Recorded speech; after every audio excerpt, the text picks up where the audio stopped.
So you'll notice that this episode of the restoration of Scottish Thistle Farm is starting in an area that does not look very much like the farm.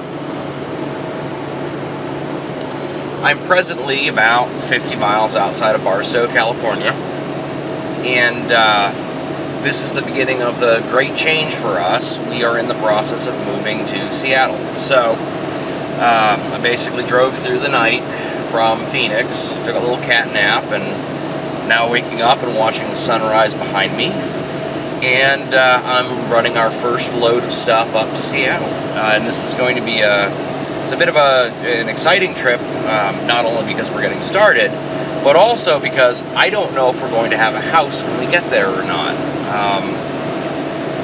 We have been having some distinct challenges with the capabilities of our mortgage lender. They seem to be particularly incompetent and incapable of getting anything accomplished.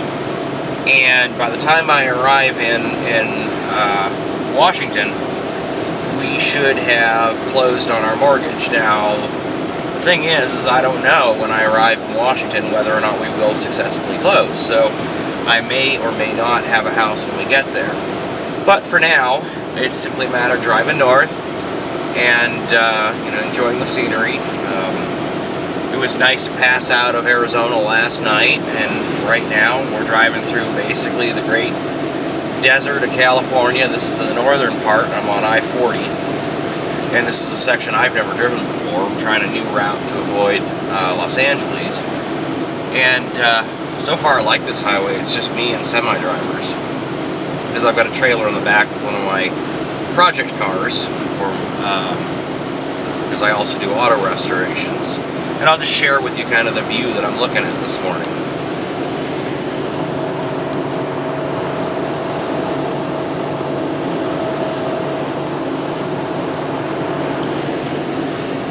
And so, this is the end of March, getting into June, and we are finally on our way to really getting this farm started. You'll notice that there haven't been any videos since basically the end of last year. Well, I've been coming up to the farm and doing the same thing I was doing before, which is basically just living in the RV and clearing land. And I figured one episode of that was boring enough that I didn't want to subject everyone to 5 episodes of me cutting down trees. So hopefully when we get up there, we'll be doing some new stuff. A local person has given us 5 goats to adopt, so we'll be setting up fences and getting ready for the goats, and should be pretty good. But for now, I am going to head on to Barstow and find me some breakfast. It turns out we did have a house, and in the ensuing couple of weeks of chaos, we had trouble getting time to film. So we're starting out with just some photographs we took in the first weeks. The first thing you saw was the fence we put in. Here are the chickens that we bought.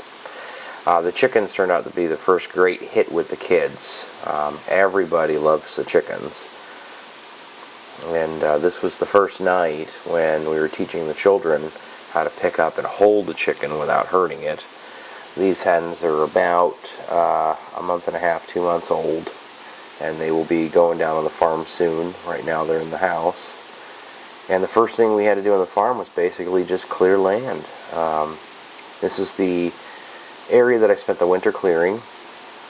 You can see that it doesn't look like I did anything, but it turns out it was pretty easy to clear once we got down there. We didn't have all the garbage that we had over the winter. And he's kind of hard to spot, but in the center of this frame is a deer that I spent the first week hanging out with. He would come down and check on my progress every morning.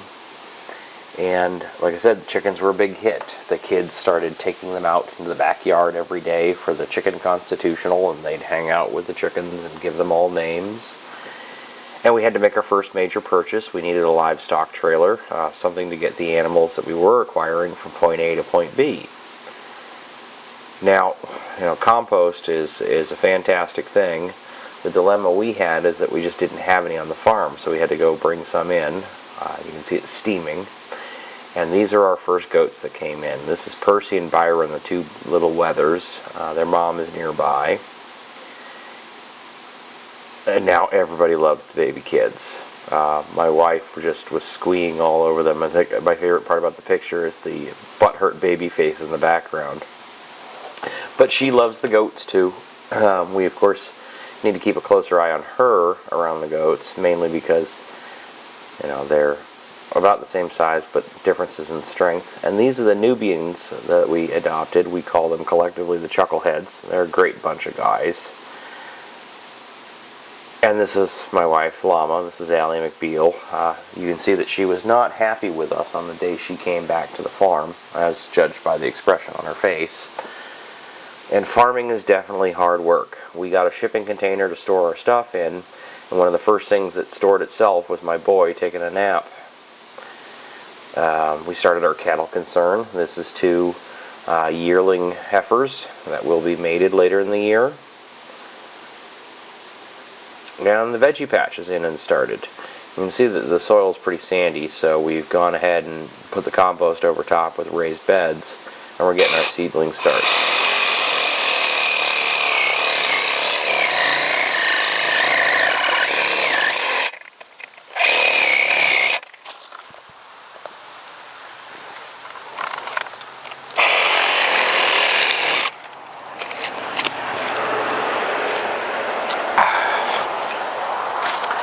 So one of the things that we figured out very early on is that not only did we need to clear brush, but there are many times when we needed wood for various different reasons. Whether it's staves, poles for fencing, or what have you. And so what we've opted to do is, as we go through the areas we need to clear, we're kind of, I don't know, I guess revisiting the idea of coppicing. And so, back hundreds of years ago, farmers wouldn't necessarily own all the land that they worked on, particularly in Europe. And so, on an estate, they would be granted the rights to a certain amount of wood each year. And depending on how much you paid, depended on the type of wood you could harvest. And so they'd go into the forest and they'd cut back hazel or willow, things like that, to make wattle fences and many things. So what we've been doing here is, this is a section that we still need to clear, and we're working through it, and we're saving the staves as we knock them down. And the goal behind this is to allow us to reuse this in other locations on the farm. And this is really kind of the cost-conscious segment of what we're doing here, because things as simple as the poles that we've used here to put the fence up are $10 a piece. And while we do need good structural fencing for keeping goats in, I'm not really keen on fencing the entire property, all 60 acres, at $10 every 10 feet. So by trimming this stuff back and by leaving tall stumps, what we're able to do is harvest this for our use, toss the extras into the animal pen so that they can compost it for us, and then we could use it for structural building, either serious or small, all over the farm.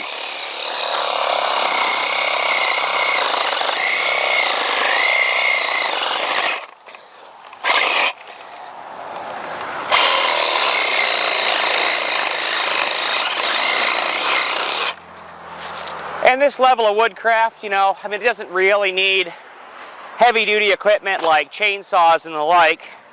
So we haven't really had to go out and buy and use those yet. There are some larger trees that I'll have to take down, and we do have a small chainsaw for that. But most of this you can harvest with as little as a hatchet, or in our case, a sawzall and a hatchet. Because I can say from a hand tool perspective, the 18-volt tools so far have been absolutely indispensable down here on the farm. Once I got a good battery charge, I can take it anywhere on the property with me. use it for as long as I need it, and then everybody goes back on the charger overnight. Works out brilliantly. You know, and it's kind of funny because I sit here and wonder, you know, we don't exactly have a modern take on what we're doing here, mainly because, you know, most starting farmers are starting on existing farms, whereas we're clearing all this from scratch, or re-clearing, I guess I should say, from scratch. But, you know, what somebody at the turn of the century or earlier would have thought about the toolkits that we get to start with and work with. I mean, basically, if you were starting out 100, 200 years ago, you'd have an axe, a mattock, a wooden spade, and that's about it. And here we've got all these, you know, fairly rudimentary by our standards, but very fancy power tools. And so, why don't we go and I can show you where we're already using some of this coppiced wood on the farm.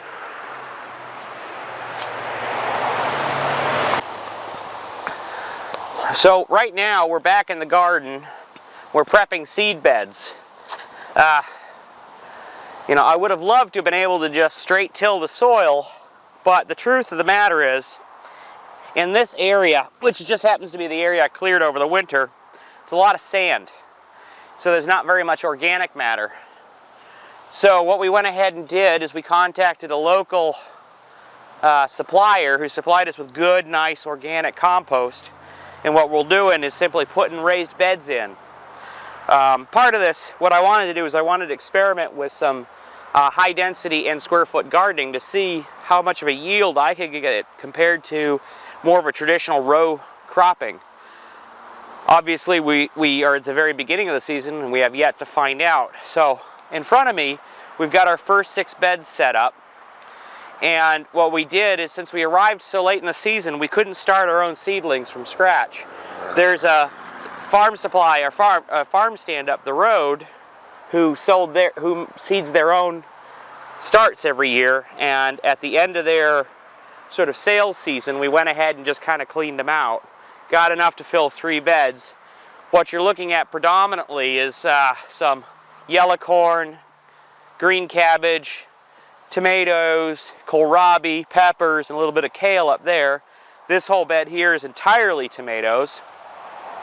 And what we've done is we've kind of mixed old with new. So, you know, raised bed planting and a particularly square foot planting is a newer concept, from the 70s or so. But then we've gone and we've taken some very traditional means of supporting plants. So here's the coppiced lumber that we cut earlier. I call it lumber, but you know, it's really just sticks.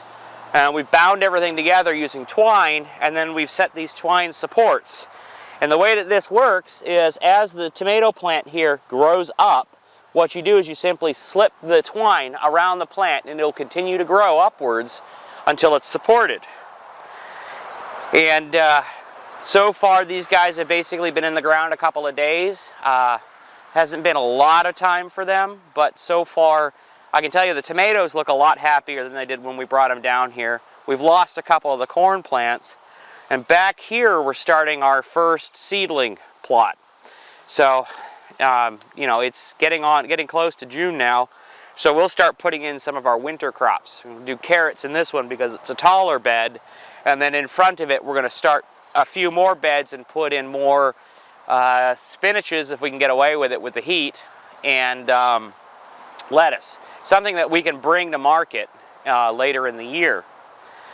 And basically the nice thing about this is that every time we want more planting space, all we have to do is drop another bed in, fill it with some more of the compost, and it goes right down. So all of this junk that we're still dealing with from the old nursery building, we don't have to pull all of it out at once. We just have to pull out enough to get the beds in. And so that gives us time over the summer and the coming winter to then clean this all out, get out the bits that we don't want, keep what we do want.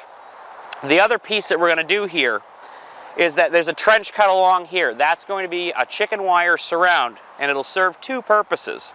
Number one, it'll help us keep the deer out, because there are plenty of deer here. But the other thing that we're going to do is we're going to allow our poultry to free range through the garden. Now, in order to stay organic, however, we're going to have to put something around the beds to keep the chickens out of the beds specifically. So we've got 6-foot chicken wire to go around the section. We've got 3-foot chicken wire to go around the beds. And that'll allow us to intermingle vegetable planting with poultry, so we'll be getting egg production in the same space.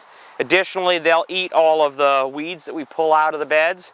They will fertilize the spaces within them and help us compost whatever this mulch is that we've got. And by winter time, that should be greatly improving the growing surfaces in here. The other thing that we're doing right now, and this has been kind of a hard slog, is trying to find the original fences on the property. I did some of this over the winter, but as you can see, regrowth out here is astounding. Basically, we had a very wet spring, and everything came back. Now, you might remember, if you watched the first episode, this is where we had the beaver dam issues. The beaver dam issues have been sorted, thanks to the railroad. But now I'm coming down and I'm finding our old fence posts. So here's the fence and the fence post, and it's basically tipped over with time. So what we're going to have to do is get this straightened back out, because this won't keep very much in, nor will it keep very much out. So we're going to have to use a puller, probably attached to the back of the truck, to pull it back up so it's nice and straight. But in the meantime, I got to get out here with the scythe and cut back all this tall grass. Now, the good thing about this is everything we cut becomes compost, and it's part of next year's growing. So, you know, this allows us to get to the fences, but at the same time, it allows us to build up soil fertility so that we can ensure that future growing seasons will be very healthy, because we want to make sure that we do not bring exterior materials in when we don't have to. Instead, all of it is generated here. Now, down the path, we are in the process of working our way out to try to get to the open fields that are on the other side of this batch of trees. The nice thing is I've got some local folks who are interested in coming in and getting some of the old nursery trees, so hopefully we can trade field mowing for trees. Because the other thing we're trying to do, you know, in lieu of spending money, is use the assets we have here in order to boost things along. Now, the water holders that I found over the winter, as you can see, it's all grown back around them. But we have gotten access to at least one of them, and we're using these to supply us with water for our plantings. So, one of the challenges with this property is that there is no well yet. We could conceivably get city water, but we need a water source in the short term to handle our crops. Now, this is all rainfall that was gathered over the winter, so for crops, it's perfect. It's got a little algae in it. It'll help amend the soil. Not so good for the animals, so we're bringing in fresh water daily from our house up the road in order to make sure all the animals have water. And in the space of a very short period of time, through Craigslist, we've amassed a significant number of animals, far more than I originally anticipated. And so we'll go ahead and let's go visit the animals, and you can meet everybody. So, you'd probably be surprised if I told you that this basic acre here, you see how thick of a thicket it is down there? Right here looked exactly like that only a couple of weeks ago. So when we got up here, we knew we had some existing fences, and we knew that we had to add some new stuff, but we also knew that we had a lot of ground to clear. And so that gives you two options. You either buy tractors and heavy equipment, or you get something that'll help you take care of the brush.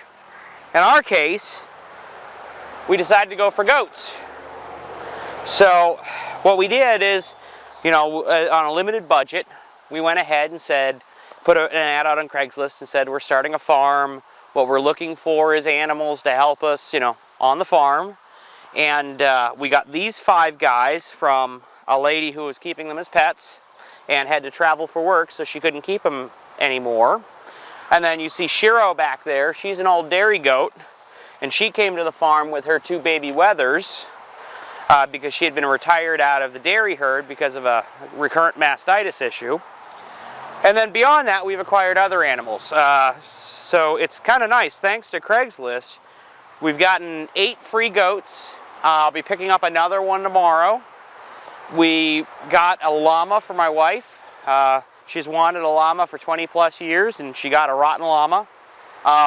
Actually, we think the llama is pregnant, which is why it suddenly had a bit of a personality change. And then we also started our cattle enterprise, and so we invested in 2 Highland heifers who are about 1.5 years old, so they'll be ready for breeding later this year. What we can do is we can sort of head back up to the front, because these guys follow me around like dogs, and they'll go wherever I go and steal my tools. They're no better than the kids, really. You want my tools? No better than Jensen. They come in, they steal my tools, they run off. They try to help, get in the way. And I can introduce you to the rest of the herd, who is sort of hiding out in the bushes right now because they're all camera shy. Okay. So these 2 little guys, I have to admit, are my absolute favorites. Percy and Byron, named after pastoral English poets. And they have been a lot of fun. The best part is they're the same height as my little girl Ellie, and the kids get along brilliantly. They love each other. In fact, Ellie and Jensen get all butthurt if they don't get to come down and see the baby goats. Now behind me, hanging out in the bamboo, you can see the 2 heifers we acquired. So the blonde one is called Blondie, and in a 80s moment we decided to call the other one Billie Jean. You know, the legend of Billie Jean. And then in behind them, she's hard to spot right now, and she's been a bit recalcitrant, but there is our llama, who came to us with the name Allie McBeal, so we just call her Allie. Was never a big fan of the show, but I like the llama when she's not spitting. I learned a hard lesson the other day with llamas. Don't spit back, because, well, I can generate a certain amount of spit. She can generate a far greater volume. And there's nothing stinkier than... I thought baby poop was bad. No. Like, really gooked up llama spit, that is the narfiest thing on the planet. But the fun part is we're all getting to know each other. The 2 heifers came out of a herd, so they didn't have a lot of human contact, and we're getting closer and closer every day. So the first time I came out here with them, they wouldn't let me within 30 feet of them. Now you can see I'm less than 10 feet away, and I can slowly start to move a little bit closer. As long as I'm not looking at her, she'll let me get closer. It's when they know I'm looking at them that they tend to shy away. And so we're basically just slowly getting to know each other. And I hope soon that she'll let me pet her. But the thing with the animals is you don't want to necessarily have them be afraid and run away from you. You kind of want to walk away from them before they leave you. Because then you don't give them the option of being, you know, oh, bugger off, I don't want to talk to you. You walk away before they freak out. But we're about halfway through this first pasture that we set out. And I know pasture is a very loose term. A lot of this is the remains of the old nursery. So you see all this bamboo around me. These are actually pots embedded in the ground. That's what these guys are eating right now. And I saw a lot of trees in and around me that were all, must have been absolutely gorgeous trees at one point in time, but with the way that this place overgrew and the theft, because I can see some big holes where trees used to be and they're not anymore, you know, it's a real shame all the stuff that was lost. Some of it's salvageable. We've got some decorative pear trees back there that are quite nice, and once they're pulled out, you know, they should make some nice plantings somewhere, but they're on the bigger side. They're not too small. But we're going to let these guys eat their way forward to the fence, right, Shiro? And then we're going to move them out to the pasture on the far side, which is a lot more grassy, but it was where they had their Christmas tree, or at least their various different pines all growing, and when the fields flooded, the pines all died. So these guys will help me get access to those pines to pull them out of the ground. But for now, they're having fun eating bamboo and all sorts of other crazy stuff, and we're having a lot of fun with them, because it's really funny. I had forgotten how much character goats have, and they're all just a bunch of funny guys. I think my favorite part was the 5 big Nubians. When we first brought them in, were absolutely petrified of the babies. And so the babies wanted to go check out the new goats, and the new goats would run away and they'd disappear into the far corner of the field where the babies chased them. But now everyone seems to be pretty happy and they're all coexisting well, so you know, it's going really well. It's funny, it's slow going, but it's going really well.